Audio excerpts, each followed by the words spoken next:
Israel launched nearly 80 or more aircraft, including in an operation codenamed Days of Repentance at around 2 in the morning. These are the possible routes the Israeli Air Force may have taken to strike Iran.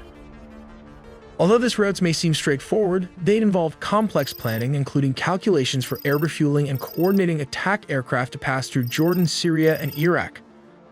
They also neutralize potential air defense threats in Syria and Iraq to ensure a safe return in case they were targeted. Israel's strategy was to attack Iran in 3 waves. The first wave targeted surface air-to-air sites, radar installations, and Iran's air defense headquarters in Tehran, Elam, and Khuzestan. The second wave focused on destroying ballistic missiles, and finally, the third wave targeted military manufacturing industries. To avoid Iranian air defenses, they used the ROX missiles, which allowed them to strike from positions closer to enemy targets without requiring jets to penetrate deep into Iranian territory.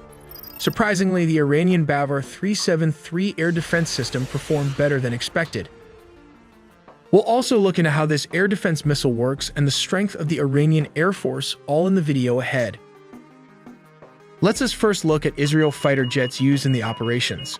The tip of the spears are the 5th-generation F-35 fighter jets, S-16 air defense jets, and F-15 ground attack jets, which covered approximately 1,600 kilometers, translating to around 1,000 miles. While the weapons of choice were the Blue Arrow long-range supersonic missile and the ROX next-generation extended standoff air-to-surface missile. To cover such distances, air refueling tankers were used between flights. This measure was taken in case they needed to engage in a dogfight with Iranian fighter jets and also while returning from their mission. ROX is Israel's next-generation extended standoff air-to-surface ballistics missile. What makes this missile unique is that the crew in the aircraft can control and maneuver it right up until it strikes the target. It also allows the weapon to hit targets that have moved from their original positions. But in area of high-threat situation, these bombs typically use a GPS-enabled inertial guidance system to guide them to the general target area, before switching to an imaging infrared seeker for the terminal stage of flight, destroying the targets with deep penetration or blast fragmentation as required. Surprisingly, the Bavar 373 and S-300 missiles successfully intercepted Israeli drones and some missiles. Let's take a quick look at the Bavar 373. This system uses Sayed-4 missiles, which are housed in 2 rectangular launch canisters. It features a phased array radar system for tracking both aerodynamic targets and ballistic missiles over medium to long ranges. One of the radars used in the Bavar 373 is the Mirai 4, a phased array radar with a range of 450 kilometers, which Iran claims this system can simultaneously track up to 200 targets. The Israeli attack can be divided into 3 distinct phases: first, second, and third wave, each targeting critical components of Iran's military infrastructure. The first wave focuses on disabling Iran's air defense systems. Tehran, Elam, and Khuzestan are some of the region-verified attacks also confirmed by Iran that were hit or partially damaged. Key targets include surface-to-air missile or SAM sites and radar installations, crucial for early detection and defense against aerial assaults. Iran's air defense headquarters confirmed the attacks happened, which aimed to cripple the nation's ability to track and respond to future incoming threats. While the second wave targets Iran's missile capabilities, specifically focusing on neutralizing both ballistic and hypersonic missile systems. At least 3 missile bases were attacked in a second round or second wave of Israeli strike. IDF drones also targeted the secretive Parchin military base in the outskirts of Tehran, and finally 1 drone made it through the Iranian air defense and hit the base while others were shot down. These strikes are designed to prevent Iran from launching retaliatory missile strikes. The third and final wave focuses on destroying key military barracks and manufacturing facilities essential to Iran's missile production and military logistics. Targets include the Qadiri Barracks and Hassan Khan Castle, a missile manufacturing and preparation center. The Sepah Air Force Logistics Center and Imam Ali Barracks are allegedly included in this phase to disrupt logistical support and command structures. Israel were trying to target these missiles bases like the Fatah-1 and Fatah-2 missiles. It was used for the first time and is one of Iran's advanced missile systems. What sets it apart from other ballistic missiles is its ability to accelerate outside the Earth's atmosphere, while its aerodynamic control surfaces enable steering to evade the famous Arrow missiles defense system made by Israel. Israel was also looking to strike these ground-launched ballistic missiles that targeted the IDF bases. Iran used variants of the Shahab-3 ballistic missile in its latest attack on Israel. The Shahab-3 is the foundation for all of Iran's medium-range ballistic missiles and uses liquid propellant. From outer space, military satellites will pick up targets like this heavily fortified bunker.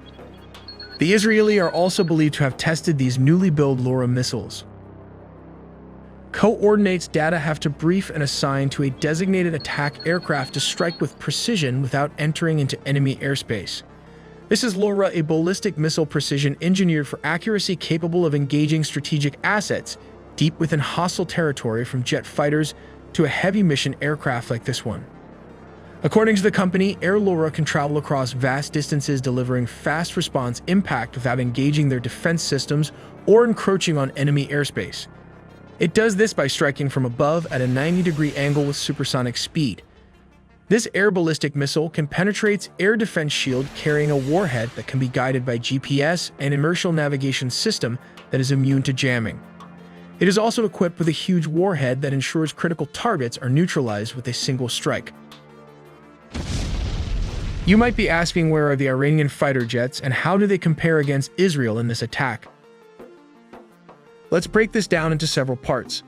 To fight against the F-16 and F-35 jets, the Iranian have the tip of the spear. It consists of American-made aircraft, around 64 numbers of F-4 Phantoms that Iran purchased during the Shah's regime. The F-4 Phantom is Iran's primary attack aircraft and is considered the backbone of the Iranian Air Force. In addition, Iran possesses around 40 numbers of F-14 Tomcats, also American-made, which still have the capability to pose a threat to the F-35. Iran also acquired approximately 30 MiG-29 multirole fighter jets from Russia, interestingly designed to counter the F-16. The second part of the air defense is the $800 million S-300 air defense system, which is capable of intercepting targets at a range of 120 kilometers that translates to about 75 miles. When launched on a ballistic trajectory, it can reach distances of up to 400 kilometers, that is around 250 miles. Let us look at the basic step-by-step process of how this works. Big Bird long-range surveillance radar picks up a target, which it can track as many as 300 objects at once. This is done in real time. It then passes the information to the command and control station when determining whether a target is friendly or hostile. In this case, the command and control center is involved. Additionally, it chooses to engage the target or receives orders from higher command theater. To do so, the command and control center orders the launchers to fire up the appropriate missile after permission to engage has been granted. The type of missiles are launched depending on the range and type of targets. The system works by launching two missiles of the same object. If one missed the backup missile, the send one will do the job. These are then guided to the target using the engagement radar. As stated, these are done in real-time environment while they constantly interact with each other to determine the trajectory of the missiles based on the real-time location of the target. In case there are low-flying objects, the Mobile Nest system is the last defense equipment, which it could track cruise missile and other enemy UAV. The command posts order the launch of the mid-range missiles and destroy the target. At a time, the system could track up to 300 targets and engage around 60 to 80 targets at once. It can also guide up to 160 missiles, simultaneously keeping in mind it required two missiles to hit a single target, as their battle regiment strategy requires this process. We also make original engineering content, so please subscribe and hit the notification bell for more videos.